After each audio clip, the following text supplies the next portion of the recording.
आणखी एक महत्त्वाची बातमी कोकणामध्ये नितेश राणेंनी ठाकरेंच्या शिवसेनेचा उमेदवार फोडला।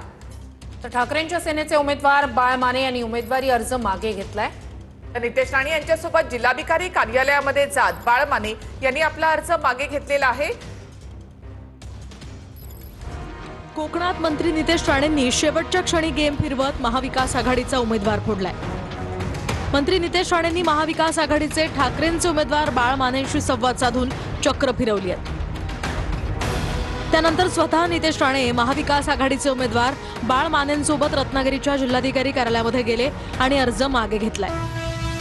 त्यामुळे महाविकास आघाडीसाठी कोकण परिषद निवडणुकीत हा मोठा धक्का मानला जातोय। महाविकास आघाडीचे उमेदवार म्हणून उद्धव ठाकरे गटाचे सुरेंद्र उर्फ बाळ मानेंनी अर्ज भरला होता। मात्र बाळ मानेंनी अर्ज मागे घेतल्यानं आता कोकणमधील विधान परिषदेची निवडणूक बिनविरोध होणार आहे। महायुतीकडून राष्ट्रवादीचे उमेदवार अनिकेत तटकरेंचा विजय निश्चित झालाय।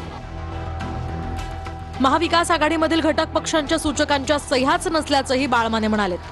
महायुतीचा प्रतिनिधी म्हणून आज मी बाळ माने साहेबांबरोबर इथे आलेलो आहे आणि आज त्यांनी आमच्या वरिष्ठ पातळीवर त्या सगळ्या नेत्यांच्या शब्दाचा मान ठेवून आणि एकंदरीत जी काय राजकीय परिस्थिती त्यांना त्यांच्या अनुभवापोटी जी दिसली त्याप्रमाणे त्यांनी तो निर्णय घेतलेला आहे। मीच असा विचार केला, माझ्या वरिष्ठांशी मी बोललो की असा पक्षाचा घोडेबाजार करून ह्या निवडणुका लढवणं हे काही कोकणाच्या संस्कृतीला हिताचं नाही आहे आणि म्हणून मी विचार केला आणि या ठिकाणी मी माझा उमेदवारी अर्ज आज मागे घेतलेला आहे। दरम्यान बाळ मानेंची ठाकरेंच्या शिवसेनेतून हकालपट्टी करण्यात आली आहे।